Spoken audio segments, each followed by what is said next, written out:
And I'm figuring with the way things were going, they must have been having like a falling out inside that tent. Maybe someone like started a fight in there, end up ripping the tent out, people, sleeping, waking up, like, what the fuck going on? No, they said it was cut open with a knife. Somebody got pissed, pulled a knife out, tried to cut him, and then cut the tent open on accident, missing. The person went running. They cut the chick's tongue. Oh, they cut the chick's tongue off and her eyes out. People were freaking out and they cut the tent open. The people tried to get away from them. The Uris, they tried climbing up a tree because motherfuckers running around with a knife, right? Which the screaming caused an avalanche. Uh-oh. Oh, now you're solving it, man. Called the Yeti. And the Yeti come running over there. Fuck, here we go. Which then called the UFO to come and pick up the Yeti. Like, what the fuck you doing over here, dude? Oh, snap. Which then made the Yeti's mating call is at the rate of the infrasound, 20 hertz, which caused them to even run further. Damn. All these theories are almost right. We tie it all together here at Theories of the Third Kind. So anybody else got anything they want to add before we roll into voicemails and on-the-scene reports? Dude, I did find one other thing in the journal entry. Where's it? What'd you find? So I'm like reading this one part. It was, the weird thing is though, is the date's kind of wrong. I think she wrote the year wrong because it goes from 2/28/58 to 1/29/59. So it's like, why would you write a totally different year expedition in the same code diary for your thing? But all right, so it could have been a different place, but just this one phrase, Sasha Kolevatov tested his device and then quit. So one of them was testing out some kind of device somewhere else, I guess a year before that, and then now they're on the same expedition again. So maybe some kind of device, like the infrared device or something. Maybe he had a device, or not infrared, infrasound. Because that's kind of weird. Like it just says Kolevatov tested his device and then quit, and that was 2/28/58 entry. Oh no, she got wrong the month and the year. So this was pretty much January 28th, 1959. So this was actually, I guess, the same. Yeah, so this was the same expedition and stuff. So he had some kind of device he was testing. I don't know. I thought that was just a little weird, but there's nothing else about it. That is weird. Could it be a camera device? I mean, I'm just trying to play devil's advocate, Dan, because I think that sounds pretty good. So No, it's just trying to see how I could rebuttal. Here, this is the journal entry for that. It's like, where does that device? Wait, August 11th, you didn't leave until you took a few samples. So they took samples of something too. Sasha tested his device. That was the older guy, right? That had the tattoo of the real weird name on his chest. He was the guy who I think he was the dude that had military, because he went by Sasha. No one really knew much about him, which would lead to the theory that he could be the KGB agent. Okay, so the last name goes with the Alexander Kolevatov. He was studying nuclear physics and stuff, and he worked at the inorganic materials that was engaged in producing materials for growing nuclear industry. I don't know. It's getting weirder. That's a good find, Dan. That's real good. Yeah, it is. We'll let the listeners follow up on that one. Y'all tell us what y'all find with that. Yeah, for sure. I'll dangle that bait. Y'all see what you dangle can find. That bait, baby. Dangle that bait. All right.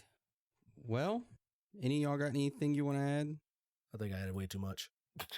Well, that's the end of the show today. I want to thank you for joining us, but don't go anywhere because we have more. So now we're going to roll to Hans is on the Scene. If you aren't familiar with Hans on the Scene, it is basically where Hans, our on the scene reporter, goes out into the public and gets their opinions on certain theories. So we have his on the scene interview, and we're going to play that right now. It's your boy Hans on the Scene. So, do you believe in UFOs? A little bit. A little bit? A little bit. Like what would it take to go to from a little bit to all the way? To see one. To see one? I've seen them. You've seen them? On video. On video. 3-8. Okay. So, what are some conspiracy theories you do believe in? feel like the military's behind that. The what? Military. What about it? What about the... UFOs? Okay. Okay, what about this child sex trafficking stuff? Do you believe in that? About all the Hollywood stuff? Yeah. Do you believe Tom Hanks is one of the people that they named? I wouldn't be surprised. You wouldn't? No. Even though he's never played a bad role, like as a bad person, he's always been that uprighteous? No? I wouldn't be surprised just for the fact that people I know in real life that I thought were like super saints, and then come to find out they were doing that kind of stuff. Oh, yikes. Do you believe in Bigfoot? No. So, I don't think 100%. That was so rude to be interrupted. So, what if you woke up in the middle of the night with some aliens standing around you? Would you believe it then? Yeah, but I don't want to see them. You don't want to see them? Look, What if I they were... shouldn't put that out there. Trust me, I believe in other stuff because I've seen stuff personally. You've seen stuff like... So therefore, I'm more open to a lot of that. Oh, okay. What have you seen? I've actually woken up in my grandmother's house to an older family, probably from, I'd say, 1900s. Oh, wow. That was like cooking dinner. How'd Like that a make whole you family. feel? I was scared as crap. I tried to wake my sister up, but I couldn't wake her up. You couldn't? I've woken up and seen like the black figure with the tall hat at my other grandmother's house. Oh, my. The shadow people. Yeah. My goodness. It's been a couple of things. But yeah, I definitely believe in a lot of that. Sounds terrifying. For sure. I love his interviews. That one is by far the best one he's done yet, I think. Yeah. Well, he's got a listener or a interviewee who actually answered the questions. The fact that she doesn't like doesn't believe in Bigfoot, I'm gonna beat her up. Oh, you're gonna beat her up? Uh-oh. Gender equality. It's okay. No, but yeah, I how many times have we heard of people having paranormal encounters with a shadow person with a top hat? I've heard a lot from different people. So Abraham Lincoln's out there sucking toes, man. No, I don't know, but he's out there as a shadow person. That ghost or shadow person is fancy as fuck with that top hat. Yeah, he is. But thank you, Hans. I love you, and I'm proud of you. Keep them coming, man. I love them. I can't get enough of them. Honestly, as soon as his voice comes on my headset, my panties drop. I just don't know what to do. And then he just talks theories to me, and whoo! Oh, Lordy. Is my closet getting hot? Tanya, what you doing in here, girl? I love you, and I'm proud of you. Nice. It was weird, though. In the questions, she said that she thought the military were behind the UFOs, and then he completely switched it up. Oh. It's just something worth noting. CIA operative? Maybe he is the alien. He could be CIA. Let's watch him. He's a plant. He's our mole. Yeah. All right. Thank you for the On the Scene report, Hans. We love you. And see you next week. Boom. All right. Now we're moving on to voicemails. So the first voicemail this week comes from Jake, and we're going to play that one right now. First of all, Bigfoot 2020, and of course, kneecaps. Secondly, I'm proud of you, and I love you. Thirdly, it's your boy, Jake Farm. Anna, what's up? No shout out or anything? Damn, I thought we were tight. It seemed like we were fighting or something when we talked about our love for cats, dogs, and other animals. Or at least that's how I felt.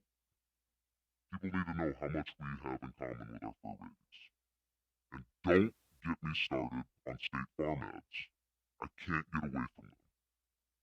Oh, and what the heck is with this Noel asshole mystery man trying to move in on my voice changer gimmick? Huh? I'm not trying to be mean, but you're not going to get a ride on the Montauk chair by just downloading a crappy app on your phone and trying to pass it off on this top-tier podcast. That's just uninspired laziness. Pro tip, get yourself an actual physical voice box from the dark web. That's what I did.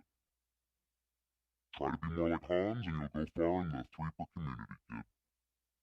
Anyways, I wanted to build off of that theory about the pandemic being a planned cycle every 100 years. What if the Great Depression was a new addition to the cycle to help control the growing population of the planet? hear me out.